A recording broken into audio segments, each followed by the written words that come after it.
Hello, नमस्कार। स्वागत है आप सभी का आपके चैनल कैटलिस्ट एजुकेशनल कैंपस में। दोस्तों, आज हम लोग देखेंगे क्लास 12 का हिंदी का जो दिगंत भाग 2 है उसका चैप्टर नंबर 11, ठीक है, जिसका नाम है हार जीत।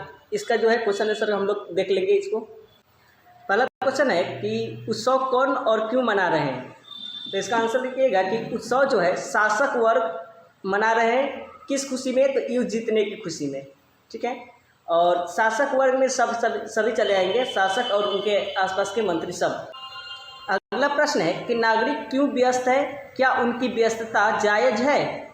तो इसका आंसर लिखिए कि नागरिक विजय पर्व मनाने में व्यस्त है और उनकी व्यस्तता जायज़ नहीं है, क्योंकि उन्हें यह पता ही नहीं है कि विजय किसकी हुई है, सेना की, शासक की या नागरिकों की।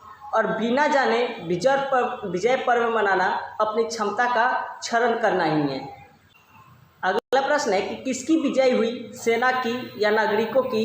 कवि ने यह प्रश्न क्यों खड़ा किया है और यह विजय किनकी है, आप क्या सोचते हैं, बताएं। तो इसका उत्तर लिखिए कि कवि ने यह प्रश्न इसलिए खड़ा किया है कि लड़ता कौन है, हारता कौन है, जीतता कौन है, यह किसी को पता ही नहीं है। शासक वर्ग जो है खोखली राष्ट्रीयता का प्रदर्शन कर पुनः शासन का उपक्रम करते हैं और इसमें जीवन जाता है तो सिर्फ नागरिकों की। शासक वर्ग अपना उल्लू सीधा करने के लिए युद्ध लड़ता है। इस युद्ध में जो मारे जाते हैं वह सेना, ठीक है, युद्ध में मारे जाते हैं सेना, नागरिक और विजय होती है शासक की। नागरिकों को कुछ नहीं मिलता है। एक सिपाही सीमा पर अपनी जान गंवा देता है सिर्फ देश के मान के कारण, लेकिन यह शासक जो युद्ध लड़ाने का उपक्रम करते हैं यह नहीं सोचते कि जीवन किसका जाता है और इस जीवन के पीछे कितनी जिंदगियां सांस लेती होंगी। और इस स्थिति में जनता मूड है जो शासक के विजय पर्व मनाती है। अगला प्रश्न है कि खेत रहने वालों की सूची अप्रकाशित है। इस पंक्ति के द्वारा कवि क्या कहना चाहा है और पंक्ति में इस कविता में इस पंक्ति का क्या सार्थकता है, बताइए। तो आंसर इसका लिखिएगा उत्तर कि युद्ध में मरने वालों की सूची जो है शासक प्रकाशन से जनता में जीवन के प्रति मोह बढ़ेगा और जनता युद्ध लड़ने से मुकर जाएगी। इस पंक्ति के द्वारा कवि शासक वर्ग के निकम्मेपन और जाहिलता को प्रकट करना चाहते हैं, जो अपनी उल्लू सीधा करने के लिए जीवन का मूल नहीं समझता है। वह खोखली राष्ट्रीयता, खोखला देश प्रेम का नारा देकर, ठीक है, खोखली राष्ट्रीयता और खोखला देश प्रेम का नारा देकर पूरे राष्ट्र को युद्ध की भीषण ज्वाला में झोंक देता है। इस पंक्ति से यह बात मालूम होती है कि शासक वर्ग अपने अधिनायकत्व के लिए युद्ध लड़ते हैं और शासक वर्ग की सत्ता लोलुप प्रवृत्ति कर यह पंक्ति जो है पर्दाफाश करती है। अगला प्रश्न है कि सड़क को क्यों सींचा जा रहा है। तो इसका उत्तर लिखिए कि विजय उत्सव मनाने के लिए सड़कों को सींचकर साफ किया जा रहा है। विजय जुलूस निकलेगा और किसी पर धूल उड़कर न पड़े, राजा पर धूल न पड़े, वैसे यह पूरा उत्सव जो है जनता को बेवकूफ़ बनाने के लिए मनाया जा रहा है।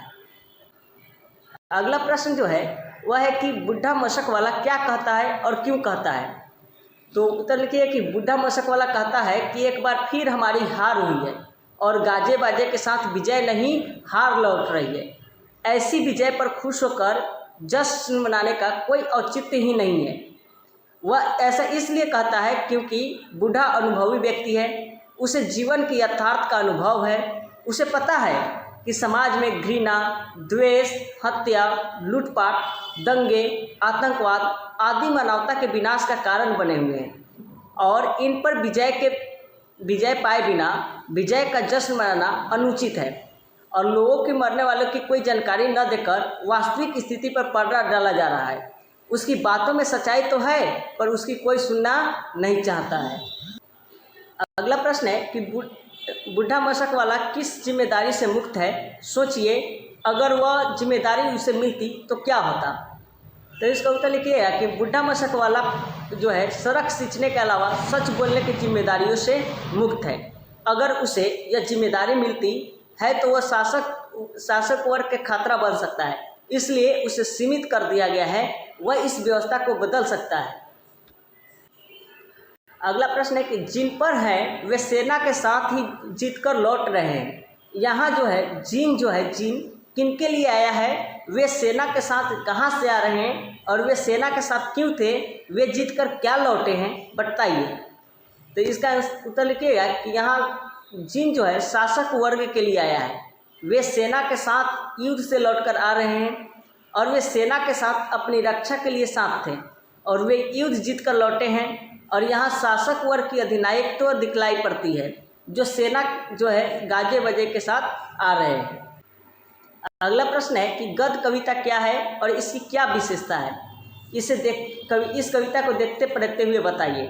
तो इसका उत्तर लिखिएगा कि दैनंदिन जीवन अनुभवों की धरती से बोलचाल, बातचीत और सामान्यतः मन चिंतन के रूप में उगा हुआ विवरण धारणा है और चौरस कविता गद्य कविता है। इस कविता की विशेषता ये होती है कि सबसे पहले यह कविता विचार कविता होती है। एक एक शब्द जो है, शब्द के कई अर्थ परत दर परत खुलते चले जाते हैं। इस प्रकार कविता में जीवन अनुभव की भाग भोगे हुए यथार्थ मानव के सामने दिखलाई पड़ती है, क्योंकि वर्णनात्मक होती है और इनकी भाषा जो है बोलचाल से संपृक्त होने के कारण उसमें स्थानीयता का गहरा रंग भी झलकता है। अगला प्रश्न है कि कविता में किस प्रश्न को उठाया गया है और आपकी समझ में इसके भीतर से और कौन से प्रश्न उठते होंगे। तो इसका उत्तर लिखिएगा कि कविता में हार जीत का प्रश्न उठाया गया है। आखिर युद्ध में हार जीत किसकी होती है, सेना की, नागरिकों की या शासकों की। इस युद्ध में कौन हारता है और कौन जीतता है, यह सिर्फ शासक जो है द्वारा अपने अधिनायकत्व के लिए किया गया छलावा है। शासक वर्ग चाहते हैं कि जनता इन्हीं कार्यों में लिप्त रहे और वे शासन करते रहें। एक सिपाही जो सीमा पर अपनी जान देता है, आखिर वह किसके लिए जान देता है, आखिर जनता की इस युद्ध में क्या भूमिका है, आखिर वह विजय पर्व मनाए तो क्यों मनाए। यह एक युद्ध विरोधी कविता है जिसमें बहुत सारे प्रश्न उठाए गए हैं। आखिर युद्ध से किसका फायदा होता है, युद्ध नाश ही तो करता है, कभी भी युद्ध से किसी का भला नहीं होगा, यानी किसी का सृजन नहीं होता है। ठीक है, तो बाय, टेक केयर। इतना ही कविता का क्वेश्चन आंसर था, इसको लिख लीजिए और याद कीजिए।